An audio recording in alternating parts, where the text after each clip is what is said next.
Now, Frank got Andrew Kurt Busch. Thank you. It's great to see everybody, and thanks for having me here today. Public facility, as always, and it's a pleasure to come in and see our history and to be part of it. And I'm glad you fans are here today to enjoy this. It's always a fun experience. There's always something to learn and to look forward to when you come to the hall. Well, as per usual, we're going to take you guys' questions. These guys have to put up with me most every weekend. But one of the things, because of where we are in the NASCAR Hall of Fame, and we're promoting our NASCAR Celebration Weekend, which will be in January, one of the things I always like to start with is, when you were growing up, were some of these guys your heroes or other type of racers? Who were your heroes growing up? I came in right around this year with Darrell Waltrip in the Mountain Dew car, and with Bill Elliott in the Thunderbirds. You know, that's where I was watching the races, and lots of those guys like the old fairgrounds at Richmond. Those were some of my favorite races. And the night race at Bristol with Dale Sr. always bumping Terry Labonte out of the way. That was always, a big highlight that I remember. And just watching the races with my dad. We would be at the racetrack on Saturday nights racing at our local track in Las Vegas. And then on Sunday we would watch the race together as a family. So how did you get started? Memory serves me correct. Your dad did some racing and was always around the racetracks. How did you get involved? I was a crew member on his car. He'd always have me working on the car, understanding whether it was tires, engines, suspension. We never had the best looking cars, but they were sound underneath. They were always mechanically put together properly, safety wire, nut and bolted, torque wrench, everything. And just racing with him through my childhood. I got in his car at the year-end race. They call it the mechanics race. And so he threw me in his car and went out there, and that was my first ever race, and finished 5th in that. And then my next year, that off season, we built the car, and I came back out and won in my second race. All right, questions that folks have. Monica, of course, has a microphone. If folks have questions for Kurt Busch. All right, we got one right here. This past race, both their team cars were kind of down. Did you ever figure out what was wrong? Here this weekend, we feel like we were down on power, but it was just the pace was so fast at Charlotte. I mean, the cool conditions, the tire really matched the asphalt well, and the pace. Normally you don't see the cars run in the 28-second lap times for very long. 28, 28, 28, every lap it was like qualifying. And so with that much throttle on time, first thing that clicks in your head is, man, we're just off on power. That's why we're not cutting into the top 5. But they assured me it was the same stuff we've been running all year, so it must have just been the setup. I need to get it dialed in a little better. Another question over here. That's right, here we are. With you and your brother in the racing together, were you guys competitive when you were younger as well?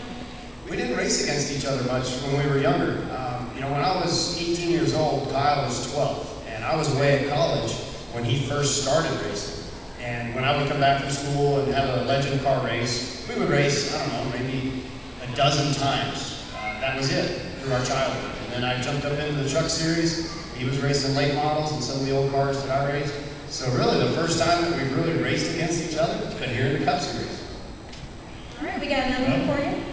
Kurt, since you joined Penske Racing, you see yourself advancing a little bit better? Or? Yeah, absolutely. I love Roger Penske and that team, and it was the right choice for me. I really felt like, the Rouse group was a great group to work for, and we had a lot to be proud of with that championship car. But for me and what I want to do in my career, I want to try to win that championship for Roger Penske. That's my ultimate goal. And just when I first met him, I met him at the airport when I was just starting out in racing. And he said, son, I'm going to keep my eye on you. I'm like, really? What do you mean? You know me? It was really an amazing feeling that I got from him in that moment. And I just kept that in the back of my mind. And when the opportunity came up to race for him, I took it. All right, back here, Kurt. All right, Kurt, Richard. Do you think we're going to see some more Dodgers out on the track? The Dodgers are really fast. What do we got, about 3 Dodgers out there? Yeah, there's only 2 of us that are fully funded from Dodge, and then Robbie Gordon is more of a privateer trying. It all comes down to the sponsor dollar. And those big 3 up in Detroit were hit pretty hard with the economy and car sales. And now things are swinging back around. Ralph Giles, our CEO, has done a phenomenal job to redesign a bunch of vehicles and to get new lineups out there to sell cars. And they're doing a great job. Yeah, we want more Dodges out there, but it's going to take more money to do it. So we'll see what happens. I know we're signed with Dodge through 2012. And and we hope to re-sign with them and continue moving forward and bringing more Dodgers to the racetrack, because there's always those crazy fans that are there and they're rooting on that Mopar power. And it's a small group, but they're very passionate about their Mopars. Okay, right here in the middle.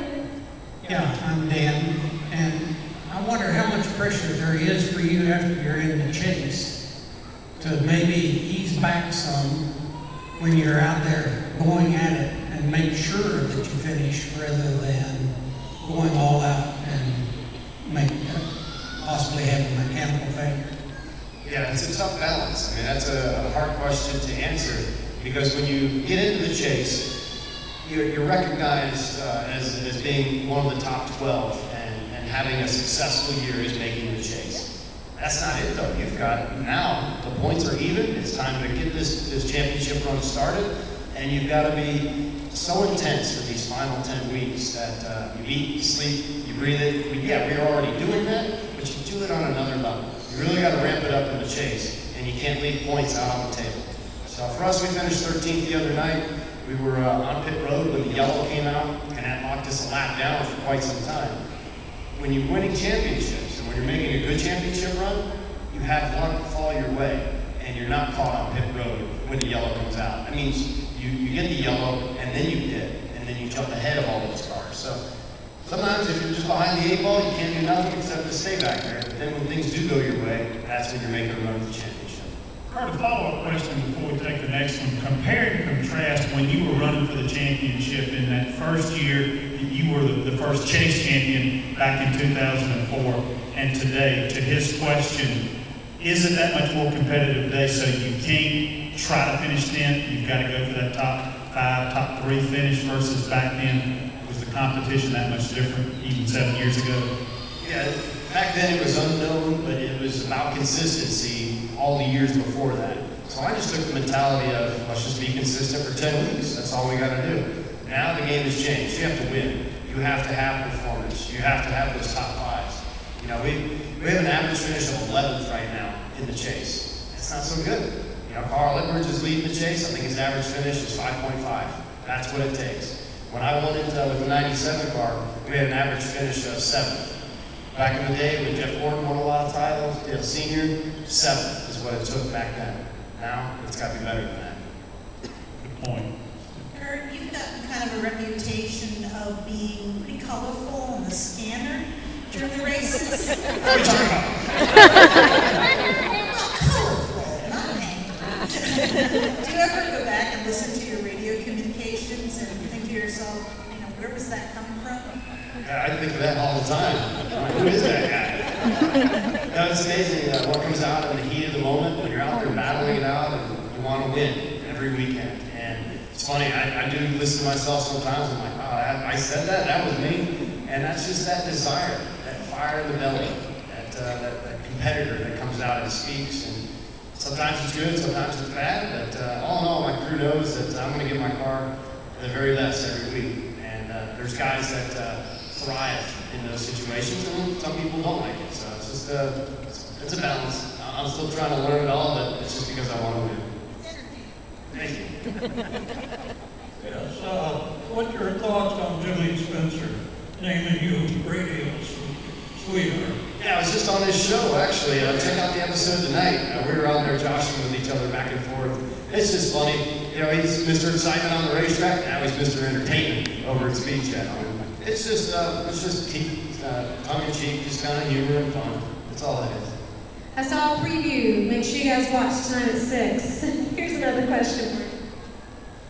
Hey Kurt, big Mopar fan from Toronto, Canada. My radio chatter question already got asked, so this is my backup. You race Mopars and drag racing. You've got a Challenger that you like to run. Tell us a bit about that. Just knowing the people at Dodge and the Mopar family, you know, they're great people. They're so big-hearted about their cars. And I grew up, my dad had a bunch of Fords. He had a 32 Ford, 37 Ford. We traveled around a lot in our 46 Ford sedan. So it's like when you're with your groups and your passionate friends, it kind of bleeds off on you. And the group at Dodge, they just bled into me. I really love the old nostalgic Challengers. I've got a Charger that we're raffling away this year, and I'm just doing what I can to do my part with Dodge. With what they do for our racing, I want to be able to go out there and represent the brand while I'm racing with them. Right over here. Hi, Kurt. I love that you and Kyle introduced each other Saturday night. Whose idea was that? It was both of our ideas. I originally wanted Grandma to come out and do it, but Kyle's like, we probably shouldn't put her through that hell. She's 83 years old. We don't need to put her up on stage and get her booed or anything like that. So, yeah, Kyle and I went back and forth, and yep, he's from Las Vegas. Oh, he's from Las Vegas. He drives, and I almost messed it up. I almost said Eminem's Toyota, or not Toyota. I was going to say Chevrolet. So that's what I still had in my mind, but luckily I got it out there. Didn't go off too good with that. Right over here. All right. What do you have against Jimmy Johnson?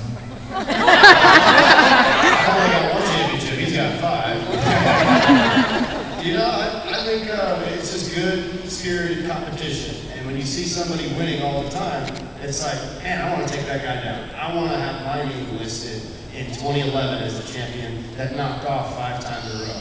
I mean, he won 2 in a row. We're like, oh, that's pretty sweet. There's no way he's going to get 3. Okay, now he's got 5? Really? So it's fun to have that genuine rivalry with somebody that's as good as he is, because I know I've got to give him my best if I want to beat him. Rivalries seem to have a way of going full cycle, and you mentioned you and Jimmy Spencer. You guys had a rivalry, and now seem to get along real well, and aggravate each other in that fun way. So I guess those things just kind of tend to go around whatever sport it is. Must be just the name Jimmy. I don't know.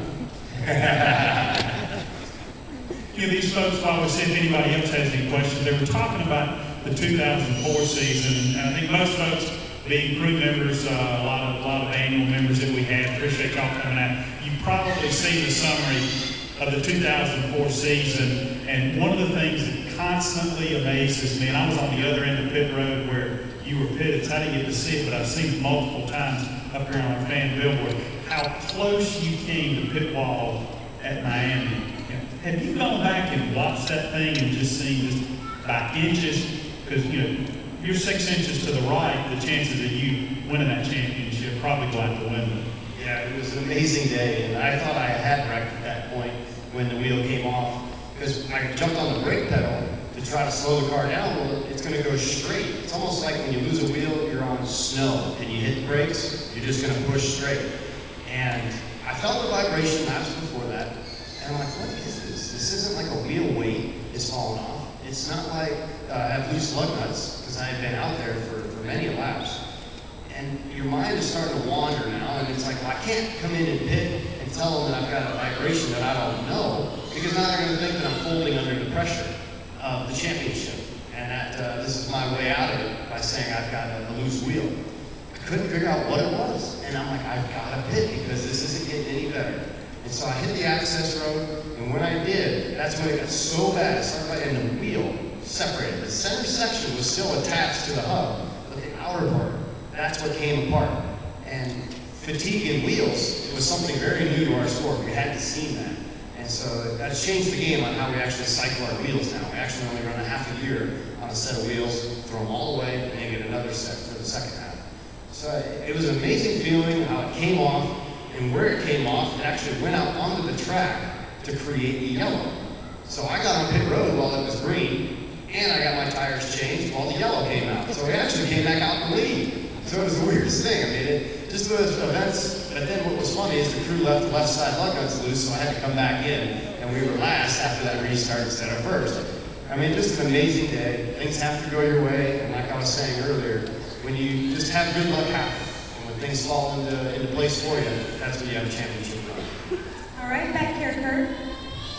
Kurt, what happened to Dan Wilmer over the weekend? How's that affected the NASCAR circuit and the guys in the garage? Yeah, it's been an amazing couple of days of people talking and texting and communicating on how fragile life can be. And it was a big moment on Sunday. Everybody gets in these cars and we don't think about it all that often on what the dangers and risks are. And we feel very safe in our cars. NASCAR's done a great job, and we have roll cages, but man, it can just jump up that quick, and it changes a lot. But we're going to hit the racetrack on Friday. We we got practice, qualifying on Saturday, and we race. And once we get into race, that's going to be the best medicine for us. That's when we'll stop thinking about some of the side effects.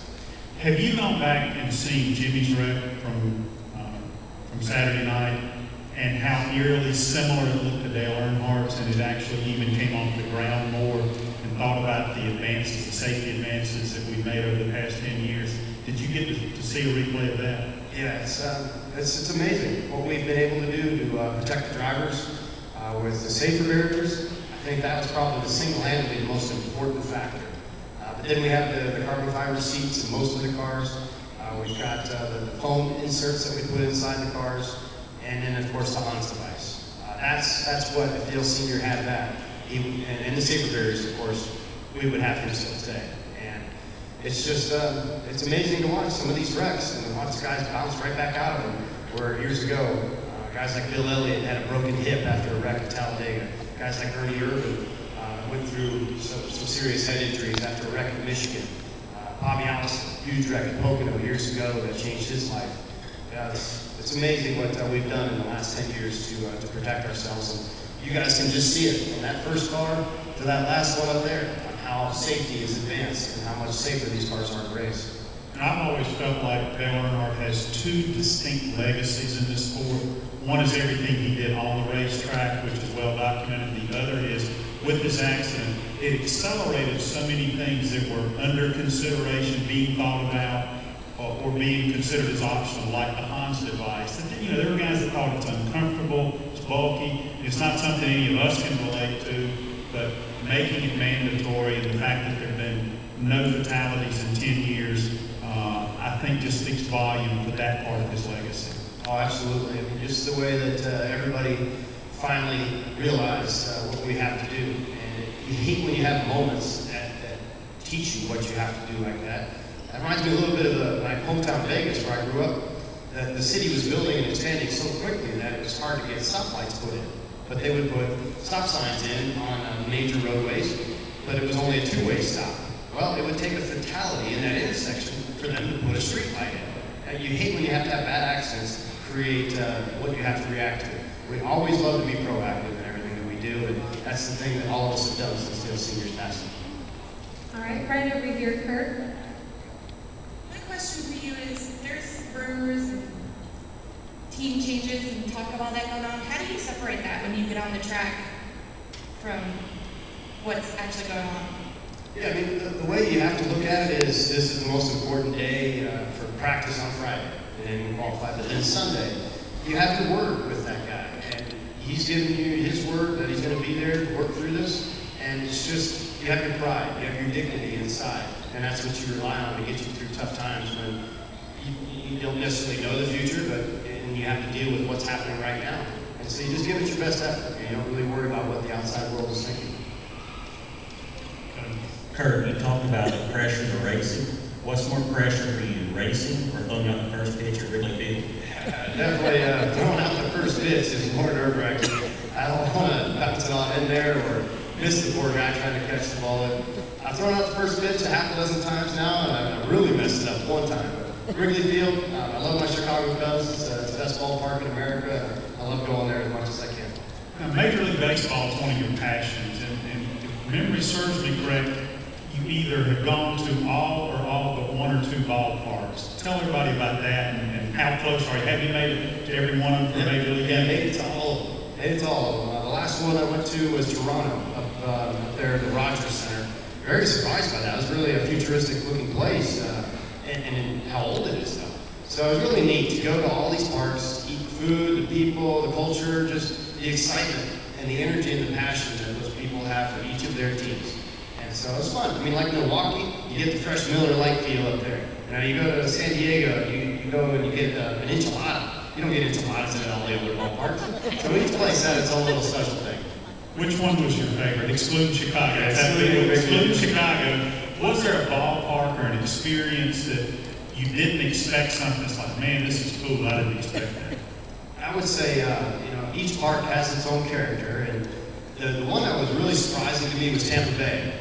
That stadium, it looks like it's an arena where they play basketball. It's very small, very intimate, but it was fun that day because they were playing the Yankees. So the place was sold out, it was rocking, everything was jamming, and